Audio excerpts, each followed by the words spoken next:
ਅਸੀਂ ਉਡੀਕਦੇ ਸੀ ਪੰਜਾਬ ਦੀਆਂ ਵਿਧਾਨ ਸਭਾ ਚੋਣਾਂ, ਪਰ ਅਚਾਨਕ ਢੋਲ ਦੇ ਉੱਤੇ ਡਗਾ ਲੱਗ ਗਿਆ ਕੈਨੇਡਾ ਦੀਆਂ ਫੈਡਰਲ ਚੋਣਾਂ ਦੇ ਸੰਬੰਧ ਦੇ ਵਿੱਚ। ਤੇ ਫਿਰ ਕਿਉਂਕਿ ਟਰੂਡੋ ਸਾਹਿਬ ਦੀ ਸਰਕਾਰ ਹੈ ਲਿਬਰਲ ਪਾਰਟੀ ਦੀ, ਤੇ ਉਹ ਸਰਕਾਰ ਦੁਬਾਰਾ ਫੁੱਲ ਮੈਜੋਰਟੀ ਦੇ ਵਿੱਚ ਆਉਂਦੀ ਹੈ ਜਾਂ ਫਿਰ ਜਿਹੜੇ ਕਿਆਸ ਹੁੰਦੇ ਨੇ ਉਹ ਧਰੇ ਧਰਾਏ ਰਹਿੰਦੇ ਆ। ਇਹ ਕੈਨੇਡਾ ਦੇ ਵੋਟਰਾਂ ਦੇ ਹੱਥ ਦੇ ਵਿੱਚ ਹੈ ਕਿ ਹੋਣਾ ਕੀ ਹੈ। ਪਰ ਬਹੁਤ ਸਾਰੇ ਮੁੱਦੇ ਨੇ ਜਿਨ੍ਹਾਂ ਮੁੱਦਿਆਂ ਦੇ ਉੱਤੇ ਕੈਨੇਡਾ ਦੀ ਇਹ ਫੈਡਰਲ ਇਲੈਕਸ਼ਨ ਲੜੀ ਜਾਣੀ ਹੈ। ਇੱਕ ਇੱਕ ਕਰਕੇ ਉਹਨਾਂ ਮੁੱਦਿਆਂ ਦੇ ਸਵਾਟਰ ਦੇ ਵਿੱਚੋਂ ਆਪਾਂ ਥੋੜ੍ਹੀਆਂ ਜਿਹੀਆਂ ਉੱਨ ਦੀਆਂ ਡੋਰਾਂ ਜਿਹੜੀਆਂ ਉਹ ਉਧੇੜਨੀਆਂ।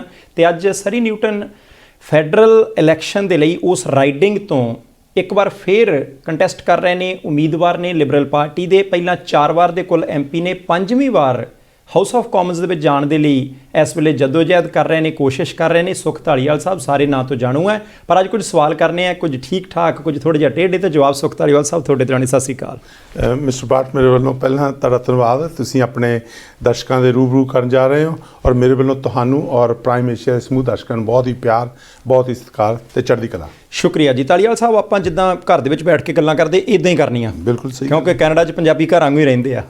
ਦੇਖੋ, ਤੁਹਾਡੀ ਸਰਕਾਰ ਰਹੀ ਹੈ, ਇਸ ਕਰਕੇ ਸਰਕਾਰ ਦੀ ਕਾਰਗੁਜ਼ਾਰੀ ਦੇ ਬਾਰੇ, ਤੁਹਾਡੀ ਰਾਈਡਿੰਗ ਦੇ ਬਾਰੇ, 6 ਵਾਰੀ ਕੈਨੇਡਾ ਦੇ ਵਿੱਚ ਆ ਕੇ ਚੋਣ ਲੜਨੀ ਸਖਾਲਾ ਕੰਮ ਨਹੀਂ, 4 ਵਾਰੀ MP ਬਣਨਾ ਉਹਦੇ ਤੋਂ ਵੀ ਔਖਾ ਕੰਮ, ਤੇ ਉਹਦੇ ਤੋਂ ਵੀ ਅੱਗੇ ਫਿਰ ਦੁਬਾਰਾ ਟਿਕਟ ਹਾਸਲ ਕਰਕੇ ਆਪਣੇ ਆਪ ਨੂੰ ਫਾਈਟ ਦੇ ਵਿੱਚ ਲਿਆਉਣਾ ਉਹਦੇ ਤੋਂ ਵੀ ਔਖਾ ਕੰਮ। ਸਾਰੇ ਔਖੇ ਕੰਮ ਤੁਸੀਂ ਕੀਤੇ। ਪਰ ਸਭ ਤੋਂ ਪਹਿਲਾ ਸਵਾਲ ਜਿਹੜਾ ਕਿ ਇਸ ਵੇਲੇ ਕੈਨੇਡਾ ਦੀਆਂ ਫਿਜ਼ਾਵਾਂ ਦੇ ਵਿੱਚ ਗੂੰਜ ਰਿਹਾ ਕਿ ਕੀ ਕਾਰਨ ਹੋ ਗਿਆ। ਜੇ ਤਾਂ ਆਪਾਂ 2 ਸਾਲ ਹੋਰ ਸਰਕਾਰ ਚਲਾ ਸਕਦੇ ਸੀ।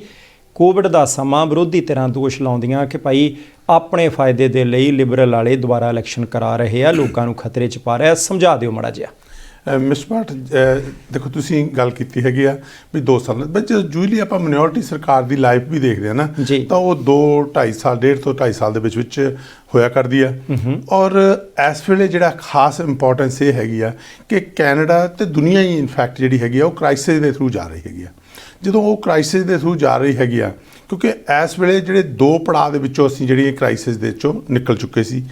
ਪਹਿਲਾ ਪੜਾਅ ਸੀਗਾ ਕਿ ਜਦੋਂ ਇਹ ਅਚਨਚੇਤ ਐਡੀ ਸਮੱਸਿਆ ਆਈ, ਉਹਦੇ ਵਿੱਚ ਦੇਖਣਾ ਸੀਗਾ ਕਿ ਲੋਕਾਂ ਦੇ ਲਈ ਰਹਿਣ ਲਈ, ਖਾਣ ਲਈ ਉਹਨਾਂ ਦਾ ਇੰਤਜ਼ਾਮ, ਔਰ ਬਿਜ਼ਨਸ ਦਾ ਦੇਖਣਾ ਸੀ ਕਿ ਉਹ ਸਸਟੇਨ ਕਰ ਸਕਣ, ਆਪਦੇ EMPLOYEES ਨੂੰ EMPLOY ਕਰ ਸਕਣ।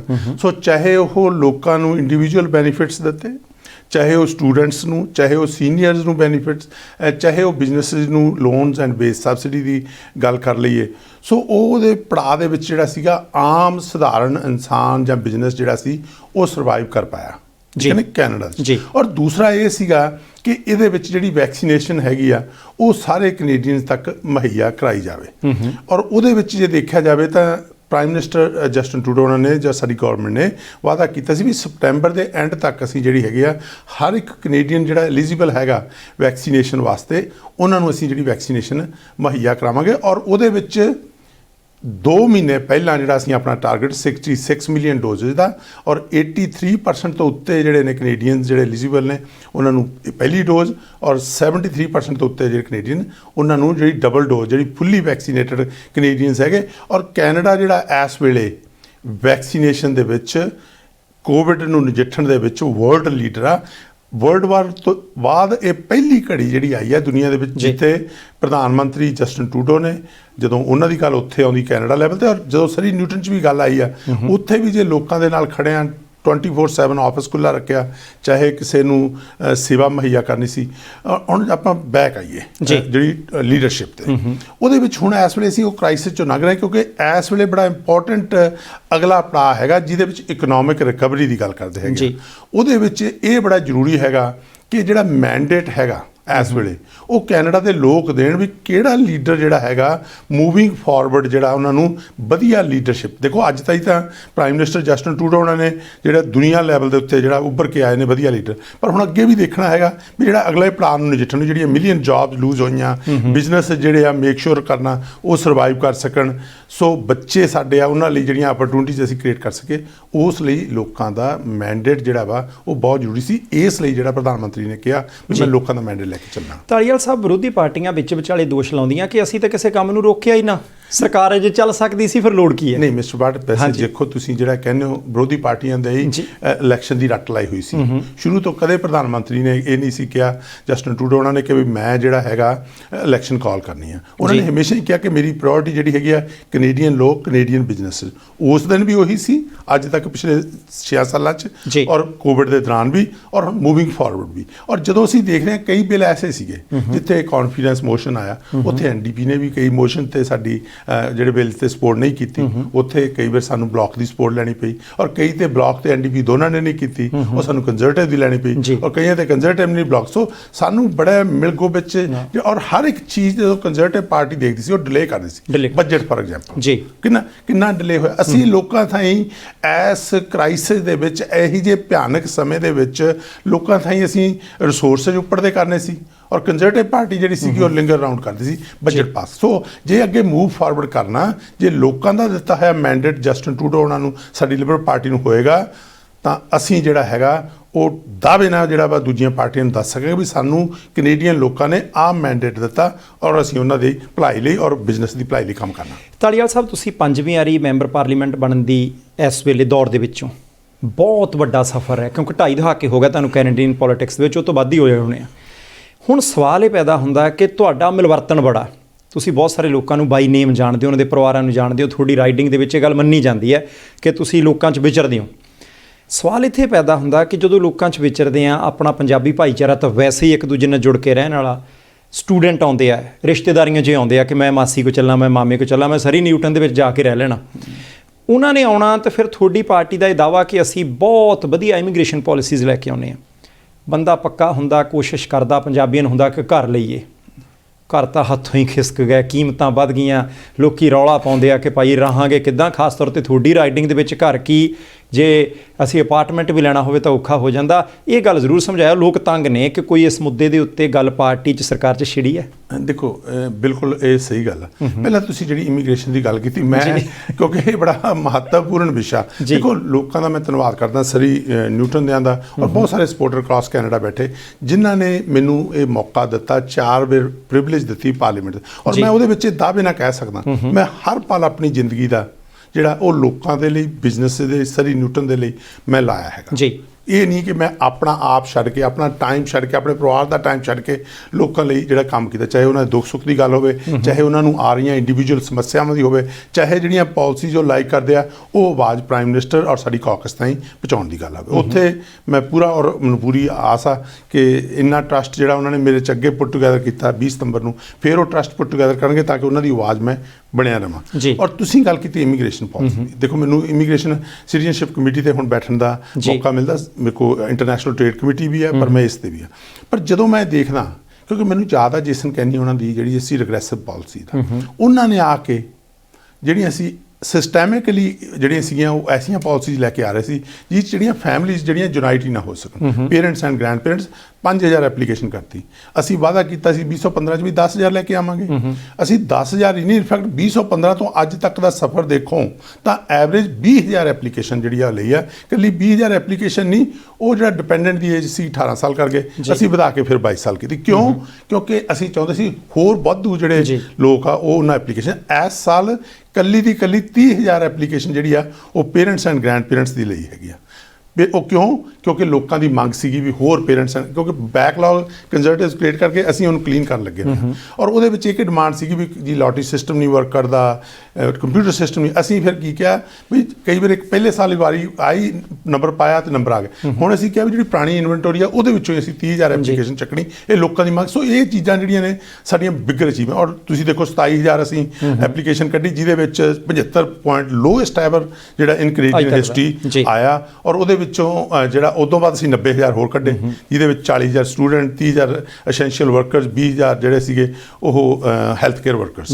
ਸੋ ਪਾਲਿਸੀ ਜਿਹੜੀਆਂ ਇਮੀਗ੍ਰੇਸ਼ਨ ਦੀਆਂ ਉਹ ਮੈਨੂੰ ਮਾਣ ਆ। ਔਰ ਮੈਂ ਜਦੋਂ ਸਿਟੀ ਆਪਣੀ ਕਮੇਟੀ ਤੇ ਬਹਿਨਾ ਵੀ ਹੈ ਸਿਟੀਜ਼ਨਸ਼ਿਪ ਇਮੀਗ੍ਰੇਸ਼ਨ, ਉੱਥੇ ਵੀ ਹਮੇਸ਼ਾ ਕਿਹਾ ਵੀ ਮਿਡ ਤੇ ਲੋ ਸਕਿੱਲ ਜਿਹੜੇ ਨੇ ਬੰਦੇ ਪੱਕੇ ਹੋਣੇ ਚਾਹੀਦੇ। ਉਹ ਜਿਹੜੇ 90,000 ਉਹ 'ਚ ਫਾਰਮ ਵਰਕਰ ਤੋਂ ਲੈ ਕੇ ਜਿਹੜਾ ਪ੍ਰੋਫੈਸ਼ਨਲ ਤੱਕ ਹੋਇਆ। ਜੀ। ਹੁਣ ਆਪਾਂ ਕੀਤੀ ਹਾਊਸਿੰਗ ਦੀ ਗੱਲ, ਜੀ। ਇਹ ਤੁਹਾਡੀ ਗੱਲ ਬਿਲਕੁਲ ਸਹੀ ਹੈ। ਮੈਨੂੰ ਵੀ ਲੋਕ ਕਹਿੰਦੇ ਇੰਡੀਆ ਤੋਂ, ਕਈ ਰੀਅਲ ਸਟੇਟ ਕਹਿੰਦੇ ਜੀ ਅਸੀਂ ਉੱਥੋਂ ਇੰਡੀਆ ਤੋਂ ਚੱਲਣੇ, ਅਸੀਂ ਆਉਣਾ ਜੀ ਆ ਕੇ ਘਰ ਲੈ ਦਿਓ। ਉਹ ਕਹਿੰਦੇ ਘਰ ਨਿਊਟਨ ਚ ਲੈ ਦਿਓ। ਸੋ ਮੈਨੂੰ ਤਾਂ ਮਾਣ ਹੁੰਦਾ ਸੀ ਕਿ ਮੈਂ ਉਸ ਏਰੀਏ ਨੂੰ ਰਿਪਰੈਜ਼ੈਂਟ ਕਰਦਾ ਜਿੱਥੋਂ ਲੋਕ ਚੱਕ ਕੇ ਫੋਨ ਕਰਦੇ ਨੇ ਜੀ ਵੀ ਮੈਂ ਤਾਂ ਸਰੀ ਜਾਣਾ, ਸਰੀ ਨਿਊਟਨ ਜਾਣਾ ਹੈਗਾ। ਉਹਦੇ ਲਈ ਜਿਹੜੀ ਆ ਉਹ ਹਾਊਸਿੰਗ ਸਟ੍ਰੈਟਜੀ ਸਾਡੀ ਬੜੀ ਜ਼ਰੂਰੀ ਹੈਗੀ ਸਾਡੇ ਲਈ। ਉਹਦੇ ਵਿੱਚ ਅਫੋਰਡੇਬਿਲਟੀ ਜਿਹੜੀ ਆ ਉਹ ਬਹੁਤ ਜ਼ਰੂਰੀ ਹੈ ਜੀ। ਉਹਦੇ ਵਿੱਚ ਦੇਖੋ ਹੁਣ ਅਸੀਂ ਨਵੀਂ ਜਿਹੜੀ ਪਲਾਨ ਲੈ ਕੇ ਆ ਰਹੇ ਹਾਂ, 3 pronged ਪਲਾਨ ਹੈਗੀ ਆ। ਨੰਬਰ 1 ਹੈਗੀ ਆ ਕਿ ਅਸੀਂ ਚਾਹੁੰਦੇ ਆ ਕਿ ਜਿਹੜਾ ਵੱਧ ਤੋਂ ਵੱਧ ਜਿਹੜੀ ਹੈਗੀ ਆ ਉਹ ਉਹਨਾਂ ਨੂੰ ਅਸੀਂ ਅਨਲੌਕ ਕਰੀਏ। ਜਿਹੜੀ ਹੋਮ ਪਾਲਿਸੀ ਹੈਗੀ ਉਹਦੇ ਵਿੱਚ ਚਾਹੇ ਲੋਕਾਂ ਦੀ ਮੌਰਗੇਜ ਜਿਹੜੀ ਆ ਉਹਦੇ ਰੇਟ ਘਟਾਉਣ ਦੀ ਗੱਲ ਕਰ ਲਈਏ ਅਸੀਂ, ਰਾਈਟ। ਉਸ ਤੋਂ ਬਾਅਦ ਇਹ ਹੈਗਾ ਕਿ ਅਸੀਂ ਕਿਸ ਤਰੀਕੇ ਦੇ ਨਾਲ ਜਿਹੜਾ ਹੋਮ ਟੈਕਸ ਕ੍ਰੈਡਿਟ ਹੈਗਾ ਉਹਨੂੰ ਅਸੀਂ ਡਬਲ ਕਰਕੇ ਅਪ ਟੂ $30,000, ਜਿਵੇਂ RRSP ਦੇ ਵਿੱਚ ਟੈਕਸ ਫ੍ਰੀ ਮਨੀ ਗਰੋ ਹੁੰਦੀ ਆ, ਇਸ ਤਰ੍ਹਾਂ ਗਰੋ ਹੋਵੇ ਤਾਂ ਕਿ ਇੱਕ ਫੈਮਿਲੀ ਨੂੰ ਤਕਰੀਬਨ 30,000 ਦੇ ਕਰੀਬ ਜਿਹੜਾ ਵਾ ਉਹ ਹੋਰ ਫਾਇਦਾ ਹੋਵੇ ਤਾਂ ਕਿ ਉਹ ਆਪਣਾ ਘਰ ਜਿਹੜਾ ਉਹ ਲੈ ਸਕਣ। ਔਰ ਦੂਸਰਾ ਇਹ ਹੈਗਾ ਸੀਗਾ ਕਿ ਅਸੀਂ ਅਫੋਰਡੇਬਿਲਟੀ ਲਈ 1.4 ਮਿਲੀਅਨ ਹੋਮਸ ਜਿਹੜੇ ਨੇ ਹੋਰ ਜਿਹੜੇ ਨੇ ਜਾਂ ਰੈਨੋਵੇਟ ਕਰਨੇ ਜਾਂ ਨਵੇਂ ਘਰ ਬਿਲਡ ਕਰਨੇ, ਤਾਂ ਕਿ ਜੇ ਸਪਲਾਈ ਜਿਹੜੀ ਆ ਉਹ ਵਧੂਗੀ ਤਾਂ ਲੋਕਾਂ ਨੂੰ ਉਹਦਾ ਫਰਕ ਹੋਊ। ਤੀਸਰਾ ਇਹ ਹੈਗਾ ਕਿ ਅਸੀਂ ਟਰਾਂਸਪੇਰੈਂਸੀ ਜਿਹੜੀ ਹੈਗੀ ਆ ਉਹ ਲੈ ਕੇ ਆਉਣੀ, ਪਾਰਦਰਸ਼ੀ। ਉਹਦੇ ਵਿੱਚ ਅਸੀਂ ਜਿਹੜੇ ਫੋਰਨ ਬਾਇਰਸ ਹੈਗੇ ਉਹਨਾਂ ਨੂੰ 2 ਸਾਲ ਲਈ ਜਿਹੜਾ ਵਾ ਬੈਨ ਕਰਨਾ, ਵੀ 2 ਸਾਲ ਜਿਹੜਾ ਵਾ ਫੋਰਨ ਬਾਇਰ ਜਿਹੜਾ ਵਾ ਉਹ ਘਰ ਬਾਏ ਨਹੀਂ ਕਰ ਸਕੂ। ਔਰ ਜੇ ਅਸੀਂ ਬਾਏ ਕਰਦੇ ਵੀ ਇੱਥੇ ਲੋਕਲੀ ਤਾਂ ਉਹ ਮੇਕ ਸ਼ੋਰ ਕਰਨਾ ਪਊ ਜਿਹੜਾ ਹੋਮ ਓਨਰ ਆ ਉਹਨੂੰ ਸਾਰਾ, ਔਰ ਰੀਅਲ ਸਟੇਟ ਆ ਉਹਨੂੰ ਡਿਸਕਲੋਜ਼ ਕਰਨਾ ਪਊਗਾ। ਔਰ 1 ਸਾਲ ਦੇ ਵਿੱਚ ਫਲਿੱਪਿੰਗ ਜਿਹੜੀ ਆ ਉਹ ਬੰਦ ਕਰ ਦਿਆਂਗੇ। ਸੋ ਇਹੋ ਜਿਹੀਆਂ ਜਿਹੜੀਆਂ ਪਾਲਿਸੀਜ਼ ਨਵੀਆਂ ਲੈ ਕੇ ਆਏ ਉਹਦੇ ਨਾਲ ਜਿਹੜਾ ਉਹ ਹੈਲਪ ਹੋਣੀ। ਔਰ ਇਹਦੇ ਨਾਲ ਇਹੀ ਨਹੀਂ ਮਿਸਟਰ ਬਾਟ, ਪਰ ਓਵਰਆਲ ਜਦੋਂ ਦੇਖਦੇ ਆ ਨਾ ਜੀ, ਸਰੀ ਨਿਊਟਨ ਦੀ ਗੱਲ ਤੁਸੀਂ ਕੀਤੀ ਹੈਗੀ ਆ, ਉਹਦੇ ਵਿੱਚ ਮੈਂ ਸੋਚਦਾ ਹੁੰਦਾ ਸੀ ਵੀ ਇਹ ਤਾਂ ਗਰੋਨ ਅਪ ਕਮਿਊਨਿਟੀ ਆ, ਇਹਦੇ ਵਿੱਚ ਬੱਚੇ ਹੈ ਹੀ ਘੱਟ ਨੇ। ਪਰ ਜਦੋਂ ਮੈਂ ਹੁਣ ਪਾਰਕਸ ਜਾਂਦਾ ਤਾਂ ਮੈਂ ਦੇਖਦਾ ਵੀ ਬਹੁਤ ਵੱਡੀ ਗਿਣਤੀ 'ਚ ਜਿਹੜੇ ਨੇ ਔਰ ਬੱਚੇ ਆ। ਔਰ ਮੇਰੀ ਜਿਹੜੀ ਡੈਮੋਗ੍ਰਾਫੀ ਆ ਉਹ ਵੀ ਬੜੀ, ਚਾਹੇ ਉਹ ਸੋਸ਼ਲੀ ਦੇਖ ਲਈਏ ਰਾਈਡਿੰਗ ਦੀ, ਚਾਹੇ ਇਕਨੋਮਿਕਲੀ ਵੀ ਦੇਖ ਲਈਏ। ਇੱਕ ਪਾਸੇ ਜਿਹੜਾ ਵਾ low income families to high income families ਆ, ਔਰ ਦੂਸਰੇ ਪਾਸੇ ਹਰ ਵਰਗ ਦਾ ਇਨਸਾਨ ਆ। ਉਹ ਜਿਹੜੇ ਬੱਚਿਆਂ ਦੀ ਗੱਲ ਕਰਦੇ ਆ ਤਾਂ ਕੈਨੇਡਾ ਚਾਈਲਡ ਬੈਨੀਫਿਟ ਜਦੋਂ ਦੇਖਦੇ ਸੀ, ਉਹ ਸਰੀ ਨਿਊਟਨ ਦੀ ਮੈਂ ਐਗਜ਼ਾਮਪਲ ਦਿੰਦਾ, $8 ਮਿਲੀਅਨ ਐਵਰੀ ਮੰਥ ਜਿਹੜਾ ਸੀ ਉਹ ਸਰੀ ਨਿਊਟਨ ਚਾਹ ਰਿਹਾ ਸੀ। ਔਰ ਤਕਰੀਬਨ ਐਵਰੇਜ $600 ਇਹ ਚਾਈਲਡ ਹੈਗਾ ਜਿਹੜਾ ਅਫੋਰਡੇਬਿਲਟੀ ਲਈ, ਕਿਉਂਕਿ ਦੇਖੋ ਸਾਡੇ ਬੱਚਿਆਂ ਦੀ ਪਰਵਰਿਸ਼ ਲਈ ਜੇ ਅਸੀਂ ਇਹ ਵੀ ਹੈਗਾ ਕਿ ਅਸੀਂ ਕੋਸ਼ਿਸ਼ ਕਰ ਰਹੇ। ਉਦੋਂ ਬਾਅਦ ਹੁਣ ਕੀ ਲੈ ਕੇ ਆਂਦਾ, ਨਵੀਂ ਪਲਾਨ ਜਿਹੜੀ ਸੀ ਕੈਨੇਡਾ ਚਾਈਲਡ ਬੈਨੀਫਿਟ ਜਿਹੜਾ ਲੈ ਕੇ ਆਂਦਾ ਕਿ ਅਸੀਂ $10 ਡੇ ਕੇਅਰ ਜਿਹੜਾ ਉਹ ਕ੍ਰੀਏਟ ਕਰਨਾ ਜੀ। ਉਹਦੇ ਨਾਲ 30,000 ਤਕਰੀਬਨ ਸਪੌਟਸ BC ਦੇ ਵਿੱਚ ਜਾਂ 20,000 ਹੋਰ ਨਵੇਂ ਉਹ ਅਸੀਂ ਪ੍ਰੀਮੀਅਰ ਹਾਰਗਨ ਦੇ ਨਾਲ ਮਿਲ ਕੇ ਜਿਹੜਾ ਸੀ ਉਹ, ਔਰ ਬਾਕੀ ਸੂਬਿਆਂ 'ਚ ਵੀ ਇਸੇ ਤਰ੍ਹਾਂ ਬਾਕੀ ਟੈਰੀਟਰੀਜ਼ ਵੀ ਇਹ ਡਿਸੀਜਨ ਲਏ ਹੈਗੇ ਜੀ। ਇਹ ਅਫੋਰਡੇਬਿਲਟੀ ਦੀ ਗੱਲ ਹੈਗੀ। ਪਰ ਦੂਜੀ ਗੱਲ ਇਹ ਹੈਗੀ ਵੀ ਜਦੋਂ ਕੰਜ਼ਰਵੇਟਿਵ ਪਾਰਟੀ ਨੂੰ ਦੇਖਦੇ ਆ, ਉਹ ਟੂਲ ਕਹਿੰਦੇ ਦੇਖੋ ਸਾਰਿਆਂ ਨਾਲੋਂ ਮਹੱਤਵਪੂਰਨ ਪਾਲਿਸੀ ਜਿਹੜੀ ਮੈਂ ਆਪਣੀ ਕੰਸਟੀਚੁਐਂਸੀ 'ਚ ਦੇਖਦਾ ਇਹ ਫਿੱਟ ਹੁੰਦੀ ਹੈਗੀ ਆ ਕੈਨੇਡਾ। ਔਰ ਉਹ ਟੂਲ ਕਹਿੰਦੇ ਜੇ ਮੈਂ ਆ ਗਿਆ ਤੇ ਮੈਂ ਇਹ ਕੈਨੇਡਾ ਜਿਹੜਾ $10 ਡੇ ਕੇਅਰ ਲਿਆ ਰਿਹਾ ਇਹਨੂੰ ਮੈਂ ਬੰਦ ਕਰ ਦੂੰ। ਅੱਗੇ ਵੀ ਇਹ ਹੋਇਆ ਸੀ ਮਿਸਟਰ ਵਾਟ, 2005 ਦੇ ਵਿੱਚ NDP ਨੇ ਕੰਜ਼ਰਵੇਟਿਵ ਪਾਰਟੀ ਦੇ ਨਾਲ ਰਲ ਕੇ ਮਿਸਟਰ ਹਾਰਪਰ ਨਾਲ ਲਿਬਰਲ ਦੀ ਸਰਕਾਰ ਸੀ। ਉਸ ਵੇਲੇ ਅਸੀਂ ਜਿਹੜੇ ਕੈਨੇਡਾ ਰਾਈਡਰ ਸੀ ਚਾਈਲਡ ਕੇਅਰ ਐਗਰੀਮੈਂਟ ਸਾਈਨ ਕੀਤੇ ਸਾਰੇ ਸੂਬਿਆਂ ਨਾਲ ਔਰ ਟੈਰੀਟਰੀਜ਼ ਦੇ ਨਾਲ। ਉਸ ਤੋਂ ਬਾਅਦ ਕੀਓਟੋ, ਅੱਜ এনवायरमेंट ਦੀ ਗੱਲ ਕਰਦੇ ਹਾਂ, ਕੀਓਟੋ ਐਗਰੀਮੈਂਟ ਕੀਤਾ। ਅੱਜ ਇੰਡੀਜਨਸ ਪੀਪਲ ਦੀ ਆਪਾਂ ਗੱਲ ਕਰ ਰਹੇ ਹਾਂ, ਉੱਥੇ ਅਸੀਂ ਕਲੋਨਾ ਕੋਡ ਸਾਈਨ ਕੀਤਾ। ਜਦੋਂ ਇਹ ਬਣੀ ਕੰਜ਼ਰਵੇਟਿਵ ਸਰਕਾਰ ਨੇ ਤਿੰਨੇ, Kelowna accord gone, Kyoto gone, child care gone. So ਹੁਣ ਵੀ ਇਹਨਾਂ ਦਾ ਇਹੀ ਕੰਮ ਹੈ।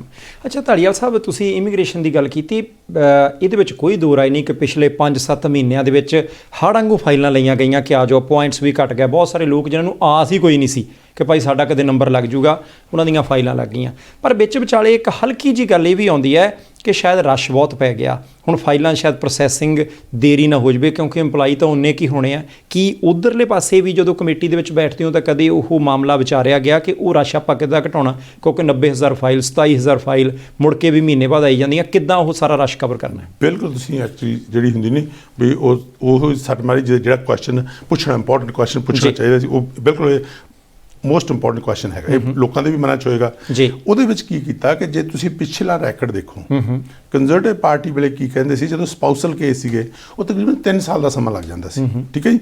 ਜਿਹੜੇ ਪੇਰੈਂਟਸ ਐਂਡ ਗ੍ਰੈਂਡ ਪੇਰੈਂਟਸ ਸੀਗੇ ਤਕਰੀਬਨ 7 ਸਾਲ ਦਾ ਸਮਾਂ ਲੱਗਦਾ ਸੀ ਮਿਸਟਰ ਬਾਟ ਜੀ। ਪਰ ਜਦੋਂ ਅਸੀਂ ਆਏ ਅਸੀਂ ਵਾਅਦਾ ਕੀਤਾ ਸੀ ਵੀ 1 ਸਾਲ ਦੇ ਵਿੱਚ ਸਪਾਊਸਲ ਕੇਸ ਜਿਹੜਾ ਉਹਨੂੰ ਅਸੀਂ ਅੰਡਰ ਆਰਡੀਨਰੀ ਸਰਕਮਸਟੈਂਸ 99% ਕੇਸ ਜਿਹੜੇ ਸੀ 1 ਸਾਲ 'ਚ ਉਹ ਹੁੰਦੇ ਰਹੇ ਆ ਫਾਈਨਲ। ਪੇਰੈਂਟਸ ਦਾ ਘਟਾ ਕੇ 2 ਤੋਂ 3 ਸਾਲ। ਹੁਣ ਅੱਗੇ ਕੀ ਹੈਗਾ, ਅਸੀਂ ਮੋਰ ਰਿਸੋਰਸਿਸ ਪੁੱਟ ਟੂਗੈਦਰ ਕਰਾਂਗੇ ਔਰ ਵੇਟਿੰਗ ਟਾਈਮ ਜਿਹੜੇ ਬਹੁਤ ਹੁਣ ਤੁਸੀਂ ਦੇਖੋਗੇ ਜਿਨ੍ਹਾਂ ਨੇ 75 ਪੁਆਇੰਟਸ ਵਾਲਾ ਐਪਲੀਕੇਸ਼ਨ ਕੀਤੀ ਸੀ ਬਹੁਤ ਸਾਰਿਆਂ ਦੀ ਜਿਹੜੀਆਂ ਨੇ ਉਹ ਆ ਗਈਆਂ। ਇਸੇ ਤਰ੍ਹਾਂ ਸਪਾਊਸਲ ਕੇਸ ਸੀ ਤਕਰੀਬਨ 50,000 ਅਸੀਂ ਐਪਲੀਕੇਸ਼ਨ ਇਕੱਲੇ ਦਸੰਬਰ 'ਚ ਹੀ ਜਿਹੜੇ ਸੀ ਕੇਸ ਪ੍ਰੋਸੈਸ ਕਰ ਦਿੱਤੇ, ਪਰ ਕੋਵਿਡ ਕਰਕੇ ਥੋੜੀ ਡਿਲੇ ਜ਼ਰੂਰ ਹੋਈ ਆ, ਪਰ ਕੋਵਿਡ ਹੁੰਦਿਆਂ ਹੀ ਖਤਮ ਜਿਹੜਾ ਹੈਗਾ। ਮੋਰ ਸਟਾਫ ਪੁੱਟ ਟੂਗੈਦਰ ਕਰਕੇ ਮੇਕ ਸ਼ੋਰ ਕਰਾਂਗੇ ਜਿਹੜੀ ਉਹ ਐਫੀਸ਼ੀਐਂਸੀ ਅਸੀਂ ਵਾਅਦਾ ਕੀਤਾ ਵੀ ਸਪਾਊਸਲ ਕੇਸ 1 ਸਾਲ ਦੇ ਵਿੱਚ, parents and grandparents within 3 years ਜਿਹੜਾ ਹੈਗਾ 2 to 3 ਇਅਰਸ ਉਹ ਅਸੀਂ ਜਿਹੜਾ ਹੈਗਾ ਉਹਨੂੰ ਅਸੀਂ ਬਰਕਰਾਰ ਰੱਖਾਂਗੇ ਜੀ। ਧਾਲੀਵਾਲ ਸਾਹਿਬ, ਮੈਂ ਇੱਕ ਵਾਰੀ ਪ੍ਰਾਈਮ ਏਸ਼ੀਆ ਟੀਵੀ ਦੇ ਪਰਿਵਾਰ ਦੇ ਮੈਂਬਰਾਂ ਨੂੰ ਦੱਸਦੇ ਹਾਂ ਕਿ ਅੱਜ ਸਾਡੀ ਗੱਲਬਾਤ ਹੋ ਰਹੀ ਹੈ ਸਾਰੀ ਨਿਊਟਨ ਰਾਈਡਿੰਗ ਤੋਂ 2 ਵਾਰ ਦੇ ਐਮਪੀ ਤੇ 2 ਵਾਰ ਪਹਿਲਾਂ ਇਹਨਾਂ ਦੀ ਰਾਈਡਿੰਗ ਹੋਰ ਹੁੰਦੀ ਸੀ। ਮੈਂ ਕਿਹਾ ਕਲੀਅਰ ਕਰਦਾ ਕਿ ਕੁੱਲ 4 ਵਾਰ ਦੇ ਐਮਪੀ ਨੇ ਤੇ 5ਵੀਂ ਵਾਰ ਹਾਊਸ ਆਫ ਕਾਮਨਸ ਦੀਆਂ ਜਿਹੜੀਆਂ ਪੌੜੀਆਂ ਚੜ੍ਹ ਕੇ ਦਰਵਾਜ਼ਾ ਖੋਲ੍ਹ ਕੇ ਅੰਦਰ ਵੜਨ ਦੇ ਲਈ ਜੱਦੋਜਹਿਦ ਦੇ ਵਿੱਚ ਨੇ। ਵੋਟਰ ਨੇ ਦੇਖਣਾ ਕਿ ਵੋਟ ਪਾਉਣੀ ਕਿ ਨਹੀਂ ਪਾਉਣੀ, ਜੇ ਪਾਉਣੀ ਤਾਂ ਕਿਹਨੂੰ ਪਾਉਣੀ। ਅਸੀਂ ਇੱਕ ਅਪੀਲ ਜ਼ਰੂਰ ਕਰਾਂਗੇ ਕਿ ਵੱਧ ਤੋਂ ਵੱਧ ਵੋਟਾਂ ਪਾਓ, ਸੇਫ ਰਹਿ ਕੇ ਵੋਟਾਂ ਪਾਓ। ਮੁੱਦੇ ਕਿਹੜੇ ਨੇ ਉਹ ਤੁਸੀਂ ਦੇਖਣੇ ਆ, ਪਰ ਹੁਣ ਕੁਝ ਹੋਰ ਸਵਾਲ ਨੇ। ਧਾਲੀਵਾਲ ਸਾਹਿਬ, ਇੱਕ ਮੇਰੇ ਮਨ ਦੇ ਵਿੱਚ ਇਹ ਸਵਾਲ ਆਉਂਦਾ ਸੀ ਕਿਉਂਕਿ ਤੁਸੀਂ ਬਹੁਤ ਸਾਰੀਆਂ ਕਮੇਟੀਆਂ ਦੇ ਮੈਂਬਰ ਰਹੇ, ਮੈਂ ਪਿੱਛੇ ਤੁਹਾਡਾ ਬਾਇਓਡਾਟਾ ਪੜ੍ਹਦਾ ਸੀ ਤੇ ਕਾਫੀ ਲੰਬਾ ਚੌੜਾ। ਇਨਫਰਾਸਟਰਕਚਰ ਨਾਂ ਦੀ ਇੱਕ ਕਮੇਟੀ ਦੇ ਵਿੱਚ ਵੀ ਤੁਸੀਂ ਸੀਗੇ। ਆਪਣਾ ਭਾਈਚਾਰਾ ਬਹੁਤ ਸਾਰਾ ਟਰੱਕ ਚਲਾਉਂਦਾ ਹੈ। ਕਈ ਵਾਰੀ ਇਹ ਗੱਲ ਚੱਲਦੀ ਹੈ ਕਿ ਜੇ ਕੈਨੇਡਾ ਦਾ ਬਾਰਡਰ ਟੱਪ ਕੇ US ਚਲੇ ਜਾਏ, ਅਜੇ ਤਾਂ ਬੰਦ ਕੀਤਾ ਉਹਨਾਂ ਨੇ ਸਾਡੇ ਲਈ, ਉੱਥੇ ਸੜਕਾਂ ਖੁੱਲੀਆਂ, ਇਨਫਰਾਸਟਰਕਚਰ ਵਧੀਆ, ਜੇ ਟਰੱਕਰ ਕਿਤੇ ਰੁਕਣਾ ਚਾਹਣ ਤਾਂ ਵਧੀਆ, ਨਹਾਉਣ ਧੋਣ ਨੂੰ ਸਾਰਾ ਕੁਝ ਠੀਕ ਹੈ। ਜੇ ਇੱਧਰਲੇ ਪਾਸਿਓਂ ਆਪਣੇ ਕੈਲਗਰੀ ਵਾਲ ਨੂੰ ਵੀ ਚੱਲ ਜਾਈਏ ਤਾਂ ਕਈ ਵਾਰੀ ਟਰੱਕਰ ਜਿਹੜੇ ਨੇ ਕੰਪਨੀਆਂ ਦੇ ਮਾਲਕ ਜਾਂ ਚਲਾਉਣ ਵਾਲੇ ਟਰੱਕਾਂ ਦੇ ਮਾਲਕ ਉਹ ਕਿਤੇ ਕਿਤੇ ਗਿਲਾ ਕਰਦੇ ਆ ਕਿ ਭਾਈ ਚੰਗੇ ਤਰੀਕੇ ਦੇ ਨਾਲ ਸਾਨੂੰ ਅਜੇ ਉਹਨੇ ਜਿਹੜੇ ਉਹ ਰੈਸਟ ਪਲੇਸਿਸ ਉਹ ਨਹੀਂ ਮਿਲੀਆਂ। ਇਸ ਮੁੱਦੇ ਦੇ ਉੱਤੇ ਕੀ ਕਹਿਣਾ ਚਾਹੋ? ਤੁਸੀਂ ਬਿਲਕੁਲ ਜਿਹੜਾ ਸਹੀ ਕਿਹਾ, ਇਹ ਸਾਡੇ ਕੋਲ ਵੀ ਗੱਲ ਆਉਂਦੀ। ਜਿਹੜੇ ਹਾਈਵੇਜ਼ ਹੈਗੇ ਨਾ ਮਿਸਟਰ ਬਾਟ, ਇਹ ਪ੍ਰੋਵਿੰਸ਼ੀਅਲ ਜੂਰੀਡਿਕਸ਼ਨ ਦੇ ਅੰਦਰ, ਠੀਕ ਹੈ ਨਾ। ਜਿਹੜੇ BC 'ਚ ਹੁਣ ਹਾਈਵੇ ਆਉਣਾ ਉਹ BC ਗਵਰਨਮੈਂਟ ਨੇ ਦੇਖਣਾ, ਅਲਬਰਟਾ ਦੇ ਵਿੱਚ ਆਉਣਾ ਅਲਬਰਟਾ ਗਵਰਨਮੈਂਟ ਨੇ ਦੇਖਣਾ ਵੀ ਉਹਨੂੰ ਮੇਨਟੇਨ ਕਿੱਦਾਂ ਕਰਨਾ। ਅਸੀਂ ਅਜੇ ਫੈਡਰਲ ਜਿਹੜੀ ਗਵਰਨਮੈਂਟ ਆ ਉਹ ਇਨਫਰਾਸਟਰਕਚਰ 'ਚ ਰੋਲ ਅਦਾ ਕਰਦੇ ਹੈਗੇ ਆ, ਬਿਲਕੁਲ ਦੋ ਰਾਹ ਨਹੀਂ। ਪਰ ਜੇ ਹੁਣ ਆਪਾਂ ਸਰੀ ਦੀ ਗੱਲ ਹੀ ਕਰਦੇ ਹਾਂ, ਬੈਕ ਆ ਜਾਈਏ, ਸਰੀ ਜਾਂ ਲੋਅਰ ਮੇਨਲੈਂਡ ਦੀ ਇੱਥੇ ਨੇੜੇ ਤੇੜੇ ਦੀ ਗੱਲ ਕਰੀਏ ਤਾਂ ਤੁਸੀਂ ਅੱਜ ਤੱਕ ਦੇਖੋ ਜਿਹੜੀਆਂ ਮੇਜਰ ਡਿਵੈਲਪਮੈਂਟਸ ਆ ਉਹ ਲਿਬਰਲ ਦੇ ਟਾਈਮ ਹੀ ਹੋਈਆਂ। ਕੈਨੇਡਾ ਲਾਈਨ ਜਿਹਨੂੰ ਮਿਲੇਨੀਅਮ ਲਾਈਨ ਕਹਿੰਦੇ ਆ, ਉਹ ਵੀ ਕਿਹਨੇ ਬਣਾਈ?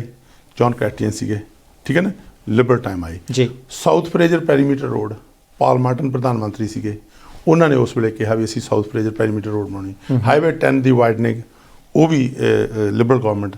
176 ਜਿਹੜਾ ਸੀਗਾ ਬਾਰਡਰ ਕ੍ਰਾਸਿੰਗ, ਇਹਨੂੰ ਕਰਨਾ। ਇਹ ਸਾਰੀਆਂ ਜਿਹੜੇ ਇਨਫਰਾਸਟਰਕਚਰ ਪ੍ਰੋਜੈਕਟ ਇੱਥੇ ਸੀਗੇ ਉਸ ਵੇਲੇ ਆਏ। ਹੁਣ ਵੀ ਆਪਾਂ ਜੇ ਦੇਖੀਏ ਹਾਈਵੇ 1 ਨੂੰ ਵਾਈਡਨ ਕਰਨਾ ਹੈਗਾ, 264 ਤਾਈਂ ਜਾਣਾ, $100 ਮਿਲੀਅਨ ਇਨਵੈਸਟ ਕੀਤੇ ਕਿਹਨੇ? ਲਿਬਰਲ ਗਵਰਨਮੈਂਟ ਨੇ ਆ ਕੇ ਵੀ ਅਸੀਂ ਤੁਹਾਡੇ ਨਾਲ ਹੱਥ ਬਣਾਉਂਦੇ ਹਾਂ। ਸਰੀ ਚਾਹੀਏ ਬੈਕ ਦੇਖੋ, ਪਿਛਲੀ ਗਵਰਨਮੈਂਟ ਜੇ ਕਹਿੰਦੀ ਸੀ ਜੀ ਅਸੀਂ LRT ਬਣਾਉਣੀ ਆ, ਜਿਹੜੀ ਅਸੀਂ ਕਿਹਾ ਵੀ ਤੁਸੀਂ LRT ਬਣਾਓ ਕਿਉਂਕਿ ਅਸੀਂ ਤੁਹਾਡੇ 'ਚ ਦਖਲ ਅੰਦਾਜ਼ੀ ਨਹੀਂ ਚਾਹੁੰਦੇ, ਜੋ ਗ੍ਰਾਸ ਰੂਟਸ ਡਿਸਾਈਡ ਕਰਦੀਆਂ ਅਸੀਂ ਉਹਨੂੰ ਫੁੱਲ ਚੜਾਉਣੇ। ਅਸੀਂ ਉਹਨਾਂ ਨੂੰ LRT ਲਈ ਪੈਸੇ ਦੇਤੇ। ਹੁਣ ਮੇਅਰ ਮੈਕੈਲਮ ਆ ਗਏ, ਉਹ ਕਹਿੰਦੇ ਜੀ ਅਸੀਂ ਸਕਾਈ ਟ੍ਰੇਨ ਬਣਾਉਣੀ ਕਿੰਗ ਜੋਰਜ ਸਟੇਸ਼ਨ ਤੋਂ ਲੈਂਗਲੀ ਸਿਟੀ ਤੱਕ। ਉਹਦੇ ਵਿੱਚ ਕੀ ਹੋਇਆ ਕਿ ਹੁਣ ਪੈਸੇ ਤਾਂ ਮੁੱਕ ਗਏ। ਜੇ ਉਹ LRT ਦੇ ਪੈਸੇ ਨੇ ਤਾਂ 166 ਤੇ ਜਾ ਕੇ ਖੜਾ ਦੇਣੇ ਸੀ, ਠੀਕ ਹੈ ਨਾ।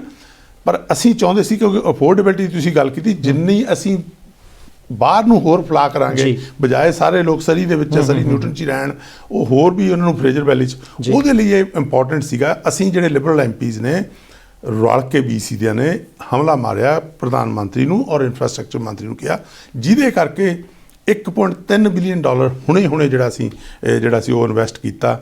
ਜਿਹੜੀ ਸਕਾਈ ਟ੍ਰੇਨ ਬਣਨੀ ਹੈਗੀ ਆ ਆਪਣੇ ਕਿੰਗ ਜੋਰਜ ਸਟੇਸ਼ਨ ਤੋਂ ਲੈਂਗਲੀ ਸਿਟੀ ਤੱਕ, ਔਰ ਨਾਲ ਹੀ ਜਿਹੜੀ ਮਿਲੇਨੀਅਮ ਲਾਈਨ ਕੈਨੇਡਾ ਲਾਈਨ ਉਹਨੂੰ ਅਸੀਂ UBC ਤੱਕ ਲੈ ਕੇ ਜਾਣਾ। ਉਹਦੇ ਨਾਲ ਕੀ ਹੋਊ? ਇੱਕ ਤਾਂ ਬੱਚਿਆਂ ਲਈ ਸਹੂਲਤ ਹੋ ਗਈ, ਦੂਸਰਾ ਜਿਹੜਾ ਇਸ ਨਵੀਂ ਜਿਹੜੀ ਸੈਕਸ਼ਨ ਹੈਗਾ ਉਹ 'ਚ 8 ਸਟੇਸ਼ਨ ਬਣਨੇ ਆ, 3 ਜਿਹੜੇ ਨੇ ਉਹ ਜਿਹੜੇ ਪਾਰਕ ਐਂਡ ਰਾਈਡ ਜਿਹੜੇ ਬੱਸ ਲੂਪਸ ਨੇ ਉਹ ਬਣਨੀਆਂ ਹੈਗੀਆਂ, ਔਰ ਉਹਦੇ ਨਾਲ ਜਿਹੜਾ ਹੈਗਾ ਤਕਰੀਬਨ 60,000 ਤੋਂ 70,000 ਯਾਤਰੀ ਐਵਰੀ ਡੇ ਜਿਹੜੇ ਟ੍ਰਿਪਸ ਨੇ ਉਹ ਉਹਦੇ ਲਈ ਰਹਿਣਗੇ, ਔਰ 20 ਤੋਂ 30,000 ਜਿਹੜੇ 25,000 ਦੇ ਕਰੀਬ ਜਿਹੜੇ ਨੇ ਜਿਨ੍ਹਾਂ ਨੇ ਕਦੇ ਵੀ ਜਿਹੜਾ ਵਾ ਉਹ ਅੱਜ ਤਾਈਂ ਉਹ ਸਕਾਈ ਟ੍ਰੇਨ ਨਹੀਂ ਸੀ ਫੜੀ, ਉਹ ਹੋਣਗੇ। ਉਹਦੇ ਨਾਲ ਕੀ ਫਾਇਦਾ ਹੋਇਆ? ਇੱਕ ਤਾਂ ਜਿਹੜੀ ਕੰਜੈਸ਼ਨ ਸੀਗੀ ਸਰੀ ਦੇ ਵਿੱਚ ਕਹਿ ਲਓ ਲੋਅਰ ਮੈਨਲੈਂਡ ਫਰੇਜ਼ਰ ਉਹ ਘਟ ਗਈ ਸਾਡੀ। ਦੂਸਰਾ ਅਸੀਂ ਸਹੂਲਤ ਬਣਾ ਦਿੱਤੀ ਫਰੇਜ਼ਰ ਵੈਲੀ ਵੱਲ ਨੂੰ ਜਿਹੜਾ ਹੋਰ ਟ੍ਰੈਫਿਕ ਜਿਹੜਾ ਉਹ ਜਾਊਗਾ, ਔਰ ਨਾਲ 3000 ਨਵੀਆਂ ਜੌਬਸ ਕ੍ਰੀਏਟ ਕਰਾਂਗੇ ਇਨਫਰਾਸਟ੍ਰਕਚਰ 'ਚ, ਔਰ ਨਾਲ ਹੀ ਇੱਕ ਜਿਹੜਾ ਹੈਗਾ ਐਨਵਾਇਰਨਮੈਂਟ 'ਚ ਵੀ ਫਾਇਦਾ ਹੋਣਾ, ਕਿਉਂਕਿ ਲੋਕੀ ਆਪਣੀਆਂ ਕਾਰਾਂ ਛੱਡ ਕੇ ਉਹਦੇ ਵਿੱਚ ਜਦੋਂ ਇਨਫਰਾਸਟ੍ਰਕਚਰ ਇਨਵੈਸਟਮੈਂਟਸ ਦੀ ਗੱਲ ਆਉਂਦੀ ਇਕੱਲਾ ਇੱਥੇ ਨਹੀਂ ਅਕ੍ਰੋਸ ਕੈਨੇਡਾ ਹੀ ਜਿਹੜਾ ਇਹ ਹਾਲ ਆ ਜੀ। ਲਿਬਰਲ ਪਾਰਟੀ ਨੇ ਹਮੇਸ਼ਾ ਜਿਹੜੀਆਂ ਨੇ, ਤੁਸੀਂ ਕਿਸੇ ਸਿਟੀ ਮੇਅਰ ਨੂੰ ਪੁੱਛ ਲਓ, ਬਿਗਰ ਸਿਟੀ ਮੇਅਰ ਨੂੰ, ਉਹ ਜਾ ਕੇ ਤੁਹਾਨੂੰ ਦੱਸਣਗੇ, ਮਿਊਨਿਸਪੈਲਿਟੀ ਦੱਸਣਗੀਆਂ ਕਿ ਜੇਕਰ ਕਿਸੇ ਗੌਰਮੈਂਟ ਨੇ ਚਾਹੇ ਉਹ GST ਕ੍ਰੈਡਿਟਸ ਜਿਹੜਾ ਵਾ ਉਹ ਮਿਊਨਿਸਪੈਲਿਟੀ ਜਿਹਨੂੰ ਦਿੱਤਾ ਹੈਗਾ, ਚਾਹੇ ਆਹ ਜਿਹੜੀ ਫੰਡਿੰਗ ਉਹਦੇ ਵਿੱਚ ਜਿਹੜਾ ਹਮੇਸ਼ਾ ਹੀ ਲੀਡ ਲਈ ਆ ਉਹ ਲਿਬਰਲ ਗੌਰਮੈਂਟ ਲਈ ਆ, ਔਰ ਜਿਹੜਾ ਉਹ ਪ੍ਰੂਵਨ ਰੈਕਡ ਹੈਗਾ। ਔਰ ਹਾਈਵੇਜ਼ ਦੀ ਜਦੋਂ ਗੱਲ ਆਉਂਦੀ ਆ ਉਹ ਮੈਂ ਤੁਹਾਡੇ ਨਾਲ ਬਿਲਕੁਲ ਸਹਿਮਤ ਹਾਂ, ਉਹਦੇ ਵਿੱਚ ਆਵਾਜ਼ ਸਮੇਂ ਮੁਤਾਬਕ ਉਠਾਉਣੇ ਆ, ਪਰ ਕਿਉਂਕਿ ਉੱਥੇ ਕਈ ਵਾਰ ਰਕਾ ਬਣ ਜਾਂਦਾ ਵੀ ਜੁਰਿਸਡਿਕਸ਼ਨ ਜਿਹੜੀ ਆ ਉਹ ਪ੍ਰੋਵਿੰਸ਼ੀਅਲ ਆਈ। ਅੱਛਾ ਧਾਲੀਵਾਲ ਸਾਹਿਬ, ਜੇ ਤੁਸੀਂ ਪਹਿਲੀ ਵਾਰ ਐਤਕੀ ਇਲੈਕਸ਼ਨ ਲੜਦੇ ਨਾ, ਫਿਰ ਮੈਂ ਤੁਹਾਨੂੰ ਇਹ ਸਵਾਲ ਨਹੀਂ ਸੀ ਕਰਨਾ, ਪਰ ਕਿਉਂਕਿ ਤੁਸੀਂ ਸੀਨੀਅਰ ਹੋ, ਤੁਸੀਂ ਹੋਰ ਪ੍ਰੋਵਿੰਸਸ ਦੇ ਵਿੱਚ ਵੀ ਜਾ ਕੇ ਆਪਣੀ ਪਾਰਟੀ ਦੇ ਉਮੀਦਵਾਰਾਂ ਲਈ ਪ੍ਰਚਾਰ ਕਰਦੇ ਹੋ। 2 ਸਵਾਲ ਇਹ ਸਾਹਮਣੇ ਆਏ ਸੀ। ਇੱਕ ਤਾਂ ਇਹ ਸਵਾਲ ਆਇਆ ਕਿ ਜਿੰਨੇ ਪੈਸੇ ਦਿੱਤੇ ਗਏ, ਚਾਹੇ ਸਰਬ ਦੇ ਤਹਿਤ ਛੋਟੇ ਜਿਹੜੇ ਕਾਰੋਬਾਰੀ ਨੇ ਉਹਨਾਂ ਨੂੰ ਵੀ ਪੈਸੇ ਦਿੱਤੇ, ਲੋਕਾਂ ਨੂੰ ਘਰੇ ਬੈਠੇ ਵੀ, ਕਿਉਂਕਿ ਮਹਾਂਮਾਰੀ ਦਾ ਕਿਹੜਾ ਕਿਸੇ ਨੂੰ ਕਿਆਸ ਸੀ, ਉਦੋਂ ਜ਼ਰੂਰੀ ਸੀਗਾ ਕਿ ਲੋਕ ਘਰਾਂ 'ਚ ਵੀ ਰਹਿਣ ਪਰ ਉਹਨਾਂ ਦਾ ਫੁਲਕੇ ਪਾਣੀ ਦਾ ਪ੍ਰਬੰਧ ਵੀ ਹੋ ਜਾਏ। ਫਿਰ ਇੱਕ ਚਰਚਾ ਇਹ ਚੱਲਦੀ ਸੀ, ਵਿਰੋਧੀ ਪਾਰਟੀਆਂ ਨੂੰ ਵੀ ਵਾਰ-ਵਾਰ ਆਉਂਦਾ ਸੀ ਕਿ ਦੇਸ਼ ਦੀ ਇਕਨੋਮੀ ਸਿੱਟ ਲਈ ਅਤੇ ਲੋਕਾਂ ਨੂੰ ਘਰਾਂ 'ਚ ਬੈਠਿਆਂ ਨੂੰ ਭਾਵੇਂ ਦਿੱਤਾ ਗਿਆ, ਪਰ ਹੁਣ ਦੇਸ਼ ਕ੍ਰਾਈਸਿਸ ਦੇ ਵਿੱਚੋਂ ਬਾਹਰ ਕਿੱਦਾਂ ਨਿਕਲੂਗਾ, ਤੇ ਇਹ ਇਲਜ਼ਾਮ ਲੱਗਦਾ। ਹੁਣ ਦੂਸਰੀ ਗੱਲ ਇਹ ਕਿ USA ਦੇ ਨਾਲ ਸਭ ਤੋਂ ਵੱਧ ਆਪਣਾ ਵਪਾਰ ਹੁੰਦਾ, ਆਉਣ ਜਾਣ ਵੀ ਰਹਿੰਦਾ, ਕਿ ਵਿਦੇਸ਼ ਪਾਲਿਸੀ ਕਿੱਦਾਂ ਦੀ ਹੈ ਕਿ ਭਾਈ ਇੱਕ ਦੋ ਵਾਰੀ USA ਵਾਲਿਆਂ ਨੇ ਜਦੋਂ ਟਰੰਪ ਸਾਹਿਬ ਦੇ ਸਮਾਨ ਹੀ ਰੋਕਤਾ ਕਿ ਭਾਈ ਅਸੀਂ ਨਹੀਂ ਦੇਣਾ, ਕਿ ਉੱਧਰਲੇ ਪਾਸੇ ਕੁਝ ਕਮਜ਼ੋਰੀ ਤਾਂ ਨਹੀਂ ਰਹੀ? ਵਿਰੋਧੀ ਪਾਰਟੀਆਂ ਇਲਜ਼ਾਮ ਲਾਉਂਦੀਆਂ, ਮੈਂ ਨਹੀਂ ਕਹਿੰਦਾ।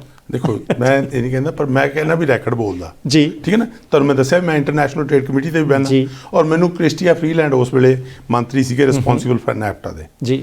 ਇਹ ਮੈਂ ਦਾਅਵੇ ਨਾਲ ਕਹਿ ਸਕਦਾ ਹਰ ਇੱਕ ਕੈਨੇਡੀਅਨ ਇਸ ਗੱਲ ਨਾਲ ਸਹਿਮਤ ਹੋਊਗਾ ਕਿ ਇਹ ਸਾਡੀ ਮਿਨਿਸਟਰ ਨੇ ਕ੍ਰਿਸਟੀਆ ਫਰੀਲੈਂਡ ਨੇ ਟਰੰਪ ਉਹਨਾਂ ਨਾਲ ਡੀਲ ਕਰਨਾ ਈਜ਼ੀ ਨਹੀਂ ਸੀ, ਕਿਉਂਕਿ ਅਸੀਂ ਵੀ ਜਿਹੜਾ ਸੀ ਅੱਜ ਇਹ ਕਮੇਟੀ ਸਿਆਟਲ ਤੋਂ ਲੈ ਕੇ ਵਾਸ਼ਿੰਗਟਨ DC ਤੱਕ ਹਰੇਕ ਸੂਬੇ 'ਚ ਟਰੈਵਲ ਕੀਤਾ, ਗਵਰਨਰਸ ਦੀ, ਲੋਕਲ ਬਿਜ਼ਨਸ ਦੀ ਸਪੋਰਟ ਲੈਣ ਨੂੰ, ਤਾਂ ਕਿ ਨੈਫਟਾ ਜਿਹੜਾ ਉਹਨੂੰ ਅਸੀਂ ਦੁਬਾਰਾ ਸੁਧਾਰ ਸਕੀਏ, ਪਾਸ ਕਰ ਸਕੀਏ। ਉਹਦੇ ਵਿੱਚ ਕੀ ਨੇ ਅਚੀਵਮੈਂਟ ਲਈ, ਇਸ ਉਹਦੇ ਦੌਰਾਨ ਹੀ ਇਹ ਨੈਫਟਾ ਜਿਹੜਾ ਸੀ ਉਹ ਪਾਸ ਹੋਇਆ। ਇੱਕ ਬਹੁਤ ਵੱਡੀ ਅਚੀਵਮੈਂਟ ਸੀਗੀ ਉਸ ਵੇਲੇ ਕਿ ਜਿਹੜਾ ਪ੍ਰੈਜ਼ੀਡੈਂਟ ਟਰੰਪ ਦੇ ਨਾਲ ਪੰਗਾ, ਔਰ 2 ਵਾਰ ਪ੍ਰੈਜ਼ੀਡੈਂਟ ਟਰੰਪ ਨੇ ਪੰਗਾ ਲਿਆ ਬਈ 30 ਦਿਨ ਲਈ, ਅਸੀਂ ਕਿ ਉਹਨਾਂ ਨੂੰ 30 ਦਿਨ ਦਿੱਤੇ, ਫਿਰ ਜੀ ਦਿੱਤੇ ਕਿ ਨਹੀਂ ਦਿੱਤੇ? ਬਈ 30 ਦਿਨ ਦੇ ਦੇ ਤੁਹਾਨੂੰ, ਤੁਸੀਂ ਜਾਂ ਰਿਵਰਟ ਬੈਕ ਕਰ ਲਓ, ਨਹੀਂ ਤਾਂ ਅਸੀਂ ਵੀ ਜਿਹੜਾ ਡਾਲਰ ਬਾਈ ਡਾਲਰ ਤੁਹਾਡੇ ਤੇ ਠੋਕਾਂਗੇ। ਜਦੋਂ ਕੀ ਕੀਤਾ, ਜਦੋਂ 30 ਦਿਨ ਖਤਮ ਹੋਣ ਵਾਲੇ ਹੁੰਦੇ ਸੀ, ਕ੍ਰਿਸਟੀਆ ਫਰੀਲੈਂਡ ਜਾਂ ਪ੍ਰਧਾਨ ਮੰਤਰੀ ਜਸਟਿਨ ਟਰੂਡੋ ਨਹੀਂ ਬੈਕ ਆਊਟ ਹੋਏ, ਬੈਕ ਆਊਟ ਹੋਣਾ ਪਿਆ ਤਾਂ ਉਹ ਟਰੰਪ ਨੂੰ ਹੋਣਾ ਪਿਆ।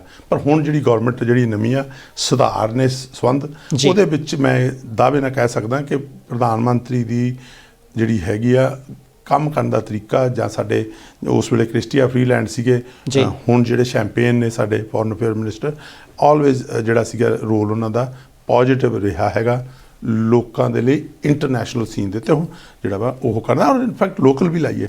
ਦੇਖੋ ਆਪਾਂ ਲੋਕਲੀ ਜਦੋਂ ਗੱਲ ਕਰਦੇ ਹੈਗੇ ਆ, ਇੱਕੋ ਇੱਕ ਪ੍ਰਧਾਨ ਮੰਤਰੀ ਹੋਇਆ ਜਿਹੜਾ ਕੋਵਿਡ ਦੇ ਦੌਰਾਨ, ਇਸ ਮਹਾਂਮਾਰੀ ਦੌਰਾਨ ਅਸੀਂ ਸਾਰੇ ਸੂਬਿਆਂ ਦੇ ਨਾਲ ਉਹ ਵਰਚੁਅਲ ਮੀਟਿੰਗਸ ਇੰਨੀ ਵੱਡੀ ਤਾਦਾਦ 'ਚ ਕੀਤੀਆਂ, ਔਰ ਉਹ 'ਚ ਇਹ ਨਹੀਂ ਦੇਖਿਆ ਵੀ BC 'ਚ ਅੱਜ NDP ਦੇ ਪ੍ਰੀਮੀਅਰ ਨੇ, ਔਰ ਓਨਟਾਰੀਓ ਦੇ ਵਿੱਚ ਕੰਜ਼ਰਵੇਟਿਵ ਦੇ ਫੋਰਡ ਨੇ, ਠੀਕ ਹੈ ਨਾ।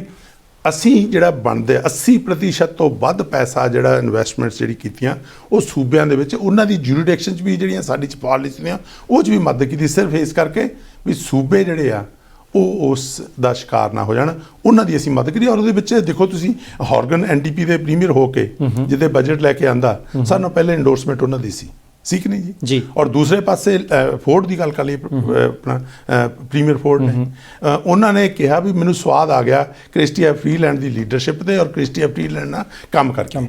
ਕਿਉਂ?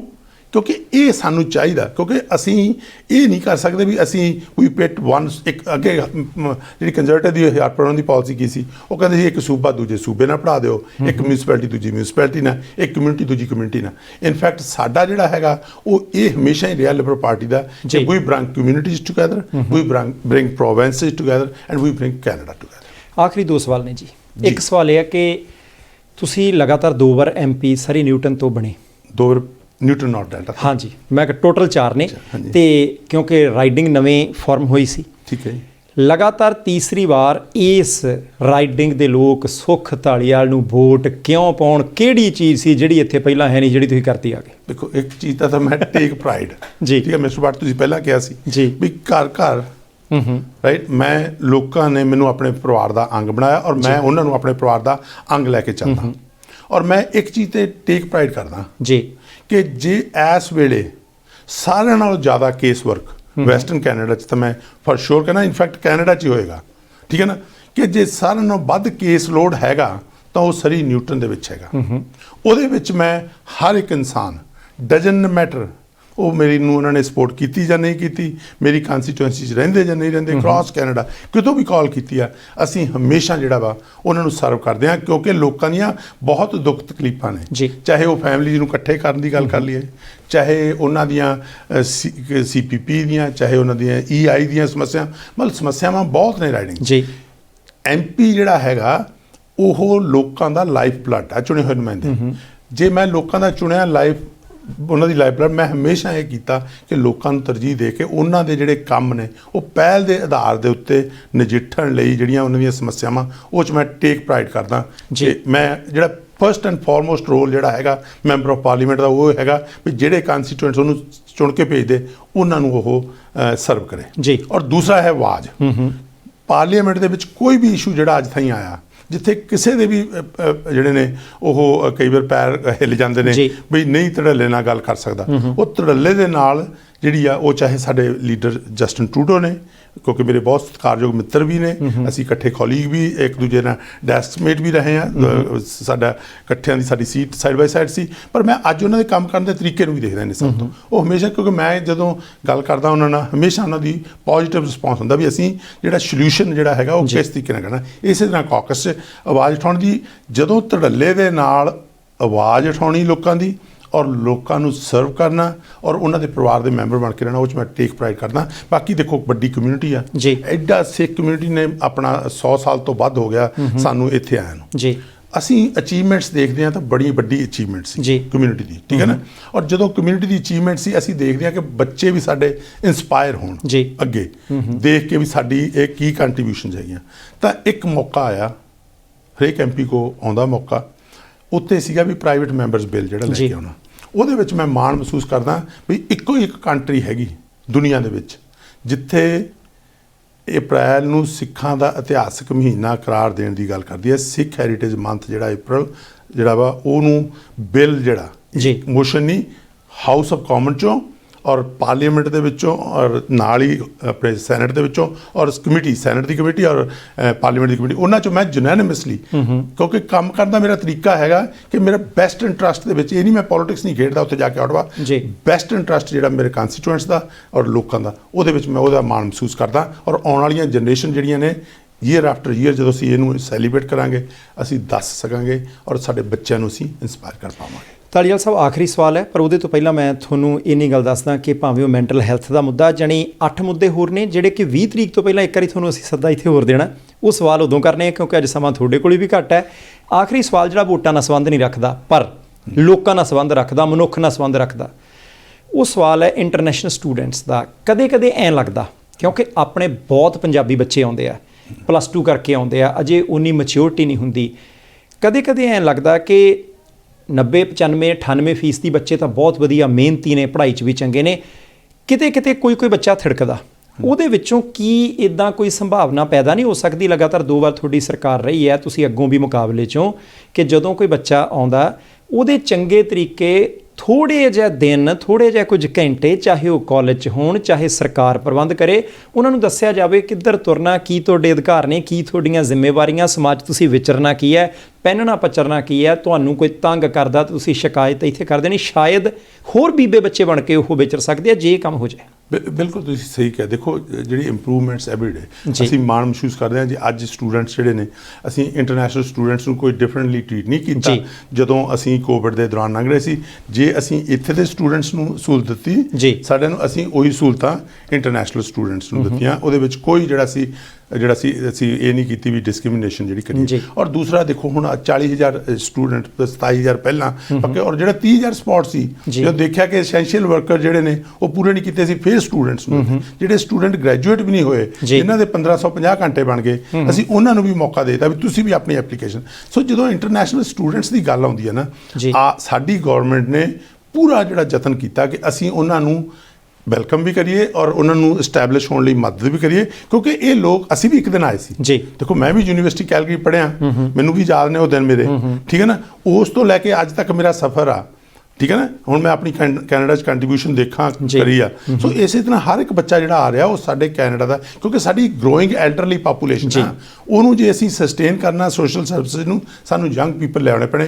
ਇਹ ਯੰਗ ਪੀਪਲ ਦੀ ਸਪੋਰਟ ਦੇ ਵਿੱਚ ਮੈਂ ਹਮੇਸ਼ਾ ਤਤਪਰ ਹਾਜ਼ਰ ਰਿਹਾ। ਔਰ ਸਟੂਡੈਂਟਸ ਤੁਹਾਨੂੰ ਕਹਿਣਗੇ ਵੀ ਜਦੋਂ ਵੀ ਸਾਡੇ ਕੋਲ ਕੋਈ ਸਟੂਡੈਂਟ ਚੱਲ ਕੇ ਆਇਆ ਸੀ ਵੱਧ ਤੋਂ ਵੱਧ ਉਹਨੇ, ਔਰ ਆਉਣ ਵਾਲੇ ਸਮੇਂ ਜਿਹੜੀ ਤੁਸੀਂ ਕਿਹਾ ਇੱਕ ਪੋਰਟਲ ਹੈ ਆਲਰੇਡੀ, ਪਰ ਇਸ ਪੋਰਟਲ ਨੂੰ ਕਮੇਟੀ ਦੇ ਵਿੱਚ ਜੇ ਮੈਨੂੰ ਫਿਰ ਮੌਕਾ ਮਿਲਦਾ ਲੋਕ ਬੰਦੇ ਚੁਣ ਕੇ ਭੇਜਣ ਦਾ, ਫਿਰ ਜਿਹੜਾ ਇੱਕ ਪੋਰਟਲ ਬਣਾਇਆ ਜਾਵੇ ਜਿੱਥੇ ਤੁਸੀਂ ਸੁਜੈਸਟ ਕੀਤਾ, ਕਿਉਂਕਿ ਦੇਖੋ ਨੌਲੇਜ ਇਜ਼ ਪਾਵਰ। ਸਾਡੀ ਨੌਲੇਜ ਕਿੱਥੋਂ ਆਉਂਦੀ ਜੀ, ਤੁਸੀਂ ਗੱਲ ਕਰ ਰਹੇ ਹੋ, ਠੀਕ ਹੈ ਨਾ, ਤੁਸੀਂ ਸਾਨੂੰ ਇਹ ਇਸ਼ੂ ਲਿਆਉਂਦੇ ਹੋ। ਔਰ ਜਦੋਂ ਅਸੀਂ ਲੋਕਾਂ ਨਾਲ ਗੱਲ ਕਰਦੇ ਹਾਂ, ਉਹ ਜਦੋਂ ਉਹ ਨੌਲੇਜ ਸਾਨੂੰ ਦਿੰਦੇ, ਉਹ ਅਸੀਂ ਮੈਂ ਕਮੇਟੀ 'ਚ ਲੈ ਕੇ ਜਾਣਾ, ਕਾਕਸ 'ਚ ਲੈ ਕੇ ਜਾਣਾ, ਔਰ ਉਹ 'ਤੇ ਅਸੀਂ ਤਵੱਜੋ ਦਿੰਦੇ। ਇਹਦੇ ਲਈ ਅਸੀਂ ਜਿਹੜਾ ਪੋਰਟਲ ਆ ਉਹਨੂੰ ਮੋਡੀਫਾਈ ਕਰਾਂਗੇ। ਬਹੁਤ ਸ਼ੁਕਰੀਆ ਜੀ ਧਾਲੀਵਾਲ ਸਾਹਿਬ, ਧੰਨਵਾਦ। ਮਿਹਰਬਾਨੀ ਮਿਸਟਰ ਭੱਟ, ਫਿਰ ਇੱਕ ਵਾਰ ਮੇਰੇ ਵੱਲੋਂ ਤੁਹਾਡਾ ਤਹਿ ਦਿਲੋਂ ਧੰਨਵਾਦ। ਪ੍ਰਾਈਮ ਏਸ਼ੀਆ ਦਾ ਬਹੁਤ ਧੰਨਵਾਦ, ਕਿਉਂਕਿ ਕੋਵਿਡ ਦੇ ਦੌਰਾਨ ਮੀਡੀਆ ਨੇ ਇੱਕ ਬਹੁਤ ਜਿਹੜਾ ਵਧੀਆ ਰੋਲ ਅਦਾ ਕੀਤਾ, ਔਰ ਤੁਸੀਂ ਜਿਹੜੀ ਸੀ ਲੋਕਾਂ ਤਾਈਂ ਇਨਫੋਰਮੇਸ਼ਨ, ਔਰ ਕੈਨੇਡੀਅਨ ਲੋਕਾਂ ਦਾ ਵੀ ਮੈਂ ਧੰਨਵਾਦ ਕਰਦਾ, ਕਿਉਂਕਿ ਕੋਵਿਡ ਦੇ ਦੌਰਾਨ ਤੁਸੀਂ ਪ੍ਰਧਾਨ ਮੰਤਰੀ ਜਸਟਿਨ ਟਰੂਡੋ ਦੀ, ਸਾਡੀ ਲਿਬਰਲ ਗਵਰਨਮੈਂਟ ਦੀ ਜਿਹੜੀ ਆ ਉਹ ਮਦਦ ਕੀਤੀ। ਅੱਜ ਅਸੀਂ ਇਸ ਕੋਵਿਡ ਤੋਂ ਬਾਹਰ ਆ ਚੁੱਕੇ ਆਏ ਹਾਂ, ਤਾਂ ਤੁਹਾਡਾ ਧੰਨਵਾਦ। ਚੜ੍ਹਦੀ ਕਲਾ 'ਚ ਰਹੋ ਮਿਸਟਰ ਭੱਟ, ਮਿਹਰਬਾਨੀ। ਤੇ ਪ੍ਰਾਈਮ ਏਸ਼ੀਆ ਵੀ ਸ਼ੁਕਰੀਆ ਸਾਰੇ ਦਰਸ਼ਕ। ਸੋ ਇਹ ਸਨ ਜੀ ਸੁਖ ਧਾਲੀਵਾਲ, ਸਰੀ ਨਿਊਟਨ ਤੋਂ ਲਗਾਤਾਰ ਜਿੱਤਦੇ ਵੀ ਆ ਰਹੇ ਨੇ, ਇੱਕ ਵਾਰ ਫਿਰ ਕੈਂਡੀਡੇਟ ਨੇ ਲਿਬਰਲ ਪਾਰਟੀ ਵੱਲੋਂ, ਲਗਾਤਾਰ 4 ਵਾਰ ਦੇ ਟੋਟਲ 4 ਵਾਰ ਦੇ MP ਨੇ, ਤੇ ਐਤਕੀ ਫਿਰ ਮੁਕਾਬਲੇ 'ਚ ਨੇ। ਲਿਬਰਲ ਪਾਰਟੀ ਕੀ ਦੁਬਾਰਾ ਸਰਕਾਰ ਬਣਾ ਪਾਏਗੀ, ਕੀ ਮੈਜੋਰਟੀ ਦੇ ਵਿੱਚ ਰਹੇਗੀ? ਬਹੁਤ ਸਾਰੇ ਇਸ਼ੂ ਨੇ, ਖਾਸ ਤੌਰ ਦੇ ਉੱਤੇ ਘਰਾਂ ਦੀ ਕੀਮਤਾਂ ਦਾ ਮੁੱਦਾ, ਇਹਦੇ ਤੋਂ ਇਲਾਵਾ ਇਲੈਕਸ਼ਨ ਕਾਲ ਕਰਨ ਦਾ ਜਿਹੜਾ ਸਮਾਂ ਉਹ ਵੀ ਮੁੱਦਾ ਹੈ। ਕੋਵਿਡ ਦੇ ਦੌਰਾਨ ਕੀ ਸਰਕਾਰ ਲੋਕਾਂ ਦੀਆਂ ਆਸਾਂ ਤੇ ਉਮੀਦਾਂ ਦੇ ਉੱਤੇ ਪੂਰਾ ਉਤਰ ਸਕੀ ਹੈ, ਇਹ ਵੀ ਆਪਣੇ ਆਪ ਦੇ ਵਿੱਚ ਇੱਕ ਮੁੱਦਾ, ਤੇ ਇਮੀਗ੍ਰੇਸ਼ਨ ਹਮੇਸ਼ਾ ਮੁੱਦਾ ਰਹਿੰਦੇ ਆ। ਸੋ ਆਉਣ ਵਾਲੇ ਦਿਨਾਂ ਦੇ ਵਿੱਚ ਲਗਾਤਾਰ ਪ੍ਰਾਈਮ ਕੈਨੇਡਾ ਤੇ ਕੈਨੇਡਾ ਇਲੈਕਸ਼ਨ ਦੇ ਮੁੱਦੇ ਦੇ ਉੱਤੇ ਲਗਾਤਾਰ ਤੁਹਾਡੇ ਨਾਲ ਚਰਚਾ ਹੁੰਦੀ ਰਹੇਗੀ। ਅਸੀਂ ਇਹਨਾਂ ਨੂੰ ਦੁਬਾਰਾ ਵੀ ਇੱਕ ਵਾਰੀ ਸੱਦਾ ਦੇਵਾਂਗੇ। ਤੁਹਾਡਾ ਕੋਈ ਵੀ ਸਵਾਲ ਹੋਵੇ ਅੱਜ ਦੇ ਪ੍ਰੋਗਰਾਮ ਦੇ ਹੇਠਾਂ ਟਿੱਪਣੀਆਂ ਕਰ ਦਿਓ, ਜਦੋਂ ਅਗਲੀ ਵਾਰ ਧਾਲੀਵਾਲ ਸਾਹਿਬ ਆਉਣਗੇ ਅਸੀਂ ਸਵਾਲ ਪੁੱਛ ਲਾਂਗੇ। ਸੋ ਇੱਥੇ ਦਿਓ ਪਰਮਵੀਰ ਸਿੰਘ ਬਾਠ ਨੂੰ ਆ ਗਿਆ। ਦੇਖਦੇ ਰਹਿਣਾ ਪ੍ਰਾਈਮ ਏਸ਼ੀਆ TV, ਤੁਹਾਡਾ ਆਪਣਾ, ਤੁਹਾਡੇ ਲਈ।